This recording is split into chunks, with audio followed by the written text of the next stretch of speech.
welcome to B&B Movie Reviews. Well, we've looked back and gave you our top favorite films of 2024.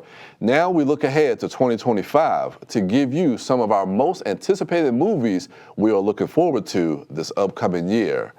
All right, Brad, so here we go, 2025. So I always love doing this show. So do I. Because I love waiting a year later to look back at these movies that were... Let's not look at our most anticipated movies of 2024. It did not go well for Brad. You don't want to look back at that? No, I do not. I do not. I want to look ahead. I'm all about the future, Bryan. All right. Let's get excited about the possibilities. Yes, the possibilities. And so what we got coming this year... so right now in this segment, we're going to talk about our 10, 9, and 8. Yeah. I'm going to cheat a little bit. Oh, so am I. Good. So my number 10 is Thunderbolts. Okay. But my number 11 is Captain America, Brave New World. So I want to talk about those as a two-hander. Okay. What's your number 10? Well, my number 10 is the three Marvel movies. I'm putting all three as my 10th most anticipated film. Okay. Thunderbolts, Captain America, Brave New World, and Fantastic Four: First Steps. All right, let's talk about Marvel. I think we are at a very critical moment for Marvel. You know, we had one movie last year from them, Deadpool and Wolverine, $1 billion, easy, right? But that really felt like the conclusion of the 20th Century Fox movies. Yes, it did. And not really a continuation or even an add-on to the MCU. Yeah. You know, the superhero landscape right now, the hunger for the superhero film seems to have dipped quite a bit. I'm not sure Captain America: Brave New World in February is going to do a lot of money. I hope. Same. I hope it's great. Same. And if it is great, I think it will do money. Yeah. But if it's middle of the road, that's not Marvel what can't afford it. Yeah, that's not what Marvel needs right now, and that's the thing that kind of makes me a little hesitant about it. Like, I mean, for me, I'm excited. I'm finding myself hard. That's why it's not in my top 10 to get excited about Captain America. But I'm excited to see a black Captain America. Yes. I'm excited to see Sam Wilson finally take that mantle. Yes. Thunderbolts was at my number 10, and I'm a little more excited for that movie because I want to see, there's a little more mystery around that one for me. As far as like the title, what that asterisk mean, the combination of these characters who we've never really seen together outside of Yelena and Red Guardian. I feel like we have been craving a team movie because we haven't had an Avengers film. True. We did have Eternals, but that's just a totally different vibe. Yeah. You know, I want some of that feeling that we got probably the last time in Spider-Man: No Way Home, where you have a bunch of eccentric characters forced into a room together, having conversations. That is exciting. Yeah, and Fantastic Four. Well, Fantastic Four, you know, like this movie means a lot to me. Jack Kirby and Stan Lee's original run on Fantastic Four is one of the great comic book runs, and it's never had, you know, a cinematic adaptation that's worthy of these source material, in my opinion. That's true. Maybe we're going to get it here. We haven't seen much of it yet. No, We've seen glimpses at Comic-Con and D23. Haven't really loved them personally. Okay, there's a lot riding on that because of the previous films. I love comics. I love Marvel Comics. I want Marvel Comics to do well cinematically. Yeah, so that's at our 10. For me, my number 9 is Mission Impossible, The Final Reckoning. Yeah, sure. It's a little bit lower on my list. I love these Mission Impossible movies. I have talked about it before. The previous one, which the poster is right behind you, Dead Reckoning.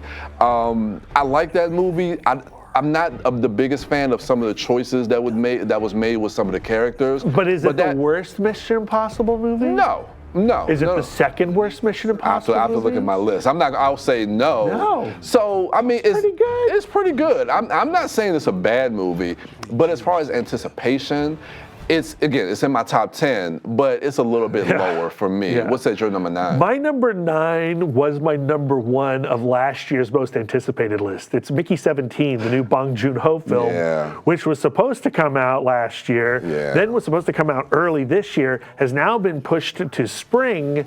Where will Mickey 17 fall? I like the trailer, but it feels a lot like a movie that I like a lot called Moon from Duncan Jones. I didn't think about that, You know, like, is this going to tread any new ground? I don't know. Yeah, and that's the thing. I love Bong Joon-ho as a director, and Parasite, it was for us a phenomenal movie. I'm not the biggest fan of Okja, and I get Okja vibes from Mickey 17. Still excited to see Mickey 17, but it's just hard. It's in my honorable mentions, so I'm still excited, but it just couldn't get into my top 10. And I'm still excited. It's just no longer my number one. What's your number 8? Number 8 is a film that I think you're going to give me some slack for, but it's Paddington in Peru. And I know this film has already released across the pond and didn't set the world on fire over there. But the Paddington franchise is beloved. I cherish those first 2 films directed by Paul King. And this one is not directed by Paul King. No.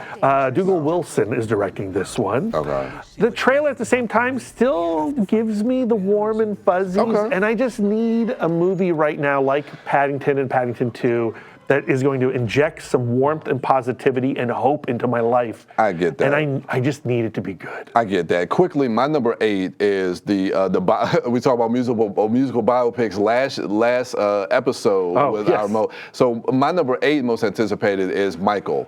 Antoine Fuqua is doing a biopic of Michael Jackson. Yeah. This feels it can be epic in scope like Elvis. Now, we may have it could be a lot like Elvis. I know. But I'm like, if you bring that scope to a story of Michael Jackson and his music library, I'm just like, I don't know. It's just something about, and I know Michael Jackson can be a controversial figure for a lot of people, and I hope that the movie deals with that in a very sensitive, I don't think so at all. I don't think it's going to deal with it at all because the family wouldn't want that. They wouldn't want to license the music to the film. That's true. If that was the case. I think we're going to get a very glossy biopic from Antoine Fuqua. I'm a fan of Michael Jackson. I'm a fan of his music, and I just hope that it lives up to his musical library. And I hope for you. Yeah, thank you. What's your number 7? Come on, talk to me. I'm a very, special flower of a person. And I have my own tastes and my own likes, and I have no reason to think that this movie is going to be bad. I'm excited to see The Naked Gun. The remake of the Leslie Nielsen slapstick comedy starring Liam Neeson in the Leslie Nielsen Frank Drebin role. It's directed by Akiva Schaffer. It's the Lonely Island Boys. Pop star. That's a brilliant comedy. Oh, you're selling me now. So you bring that Lonely Island energy back to the Naked Gun franchise, and you put Liam Neeson in that role because that's the thing. Liam Neeson is funny. If you've watched Extras, he's a funny dude. Yeah, he is. And if this movie has a script and the support system around him, this could be a riot of a flick. And it's been a while since we've had a knockdown, drag out comedy. And I think this is going to deliver. You know what? I'm hopeful. I didn't know it was the Lonely Island guys, and I love Pop Star. Yeah.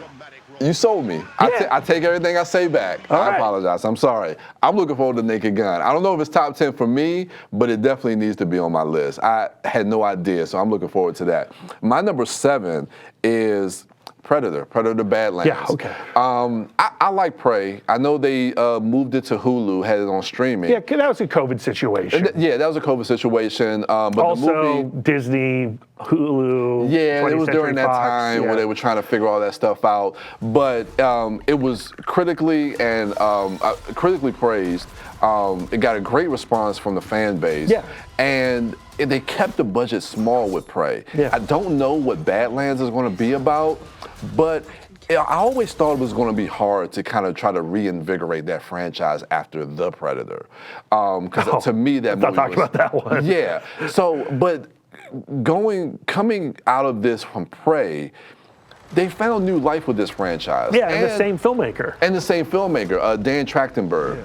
Who also did, I believe, 12 Cloverfield Lane. I believe it's 10 Cloverfield Lane. We haven't gotten that sequel yet. We haven't gotten the sequel, still waiting for that. Yeah. So I like him as a director, and I think if he can do what he did with Prey, keep the budget low still, I don't know if it takes place in the future, in a different time period, but this could be exciting. I'm looking forward to that and getting it back on the big screen, Yes. And maybe we can get Prey back on the big screen in the build-up toward it. Yeah, I'll just say quickly, my number 6 is Fantastic Four. We we had just talked about that in the last segment, but looking forward to that movie. What's your number 6?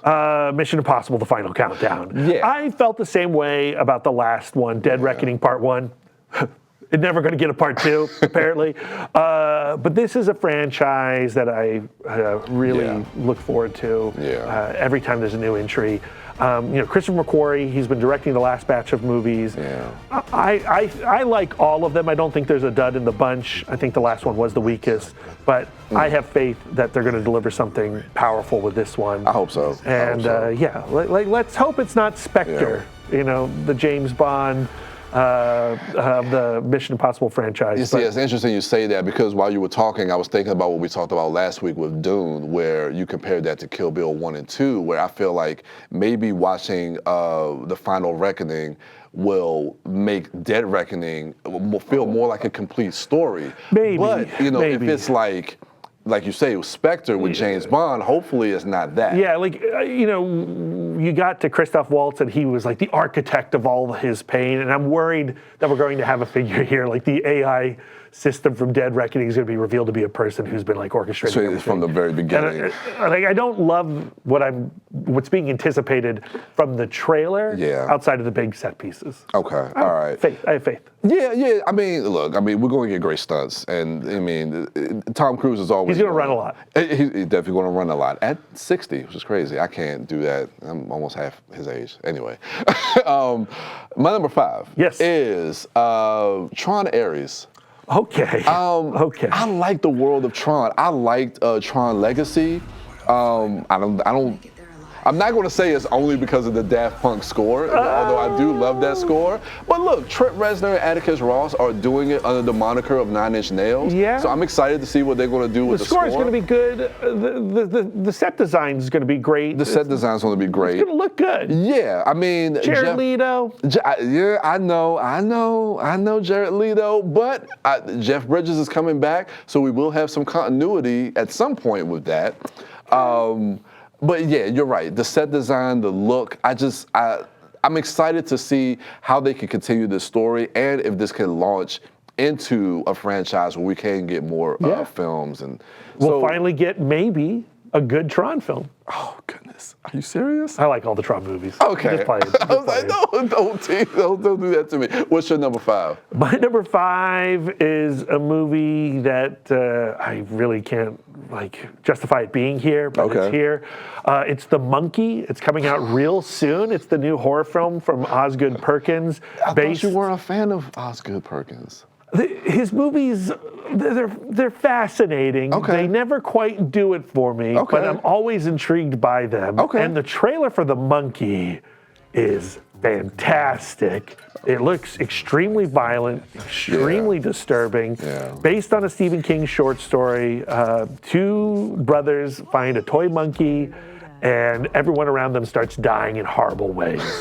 But it's going to be stylish, and it's going to be darkly comedic. Well, that's the thing that I took away from the trailer, is that it looks very darkly comedic. It almost looks like a horror comedy, not in the sense of like a Scream where it's like a parody, where it could actually, it feels like it could go into the realm of satire.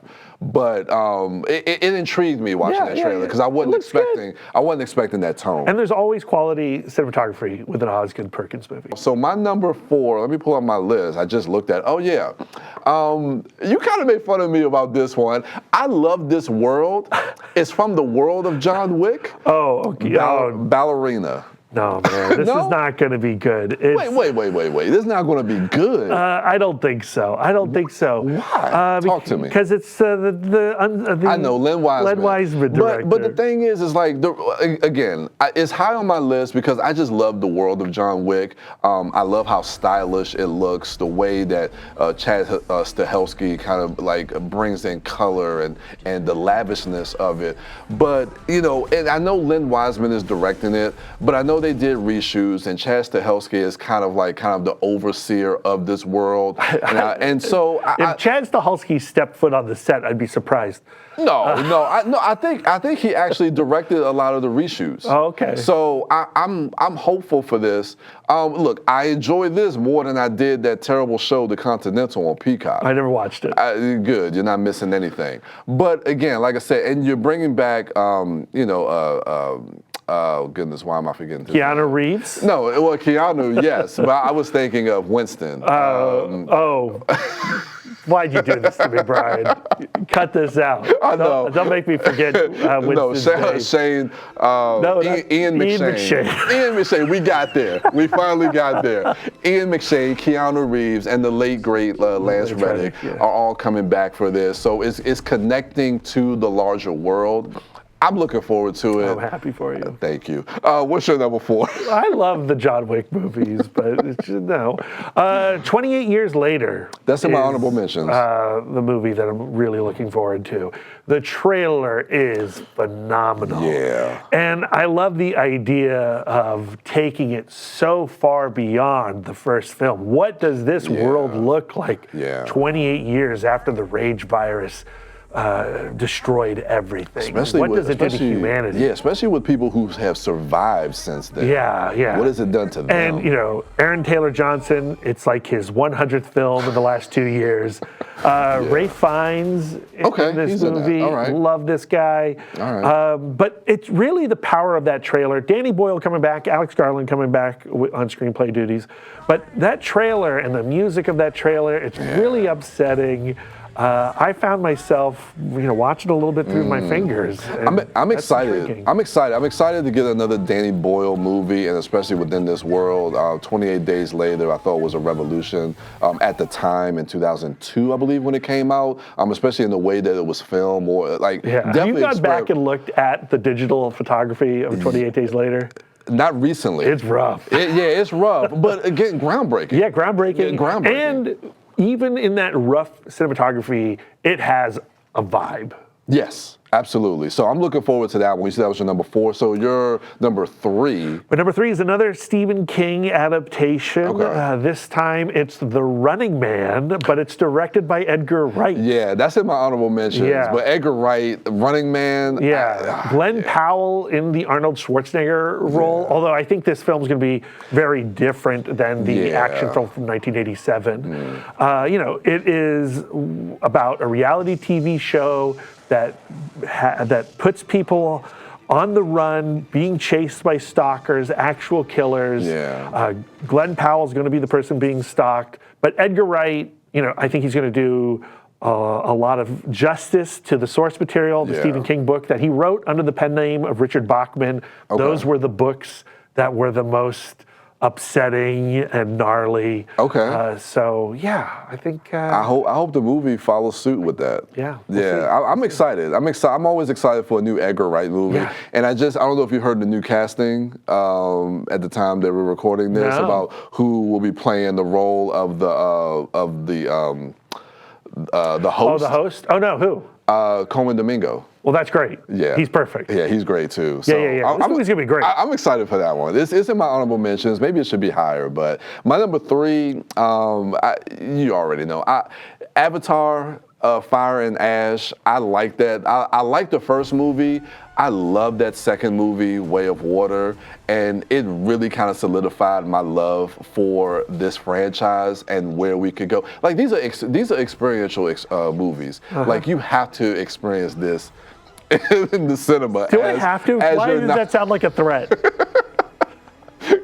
because you're going to go with me, Brad, to the theater to see this in 3D. Of course I'm going to watch IMAX 3D. No, but I do enjoy these movies. Yeah. Man. James Cameron, he gives everything of himself and his entire bank account to these movies. Yeah. I think you do need to watch them on the big screen to enjoy them at all.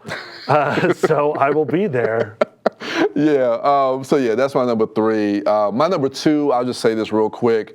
One of my favorite directors. I'm so glad that he is finally doing an original piece, getting away from Marvel. Although I do love what he did with Marvel. Just like John Watson Wolf's, one of our most anticipated films of 2024. Please don't let this go the way of Wolves.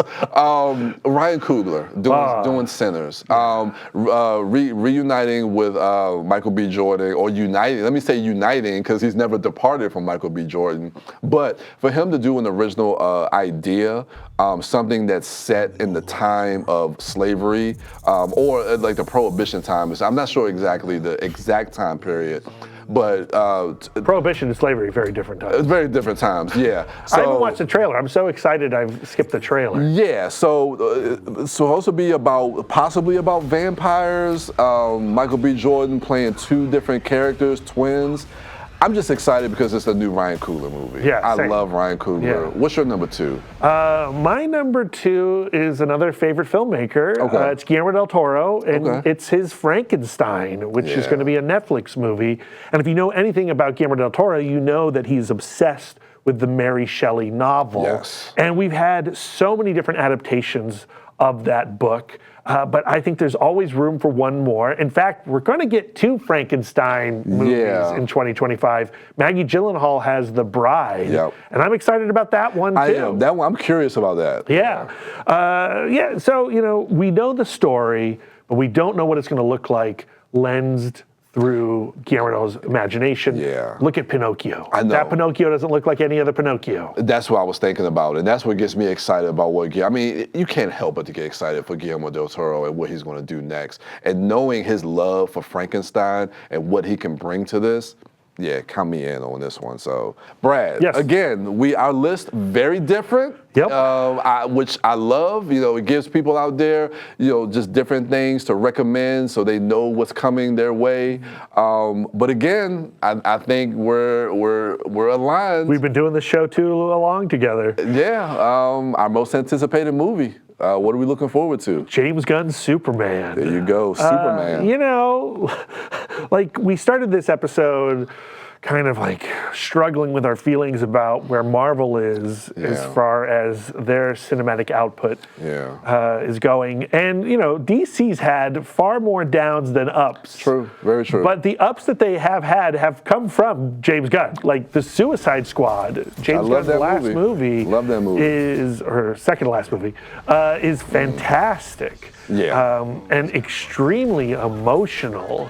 And he did that using some of the most vile characters in the pantheon of DC Comics. Yeah. So now what is it going to be that he is making the original superhero's story? Yeah, that's what gets me excited. It's James Gunn directing. It's me actually getting excited. And writing.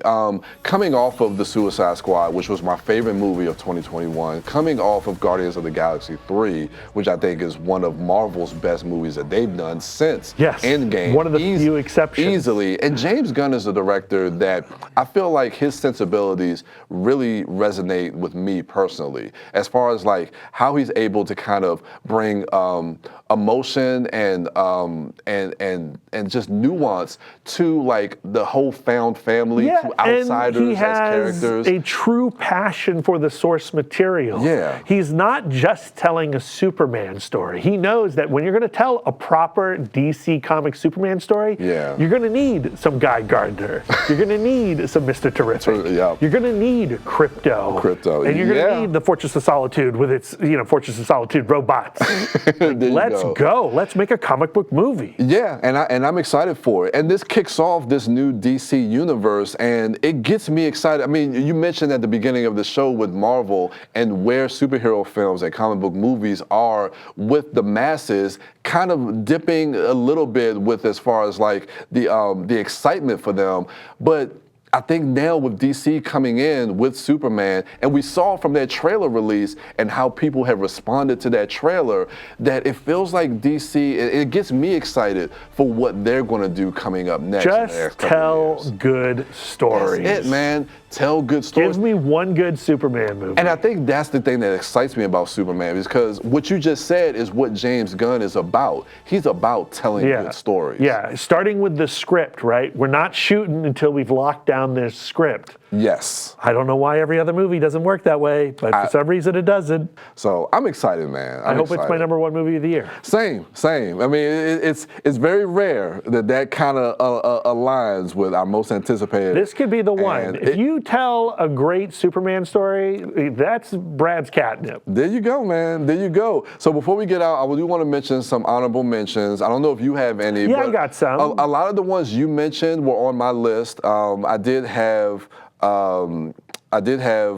Mickey 17, Running Man, 28 Days Later. What else did you have? Well, Celine Song, who made one of my favorite films from a couple years back, Past Lives, has a new movie with Dakota Johnson called Materialists. Yeah. That's absolutely on my list. Yeah. Alto Nights is the Robert De Niro twin movie, directed by Barry Levinson. Okay. I'm all about that. The Safdie brothers have 2 movies coming out this year. Yeah. The one I'm most excited about is the Timothée Chalamet movie. You're wondering, like, why does he have that weird mustache at the Golden Globes? It's because of Mr. Supreme. Okay. So yeah, that's what I'm excited about. Yeah, I'll just mention a couple of more. I mean, Karate Kid Legends. Yeah.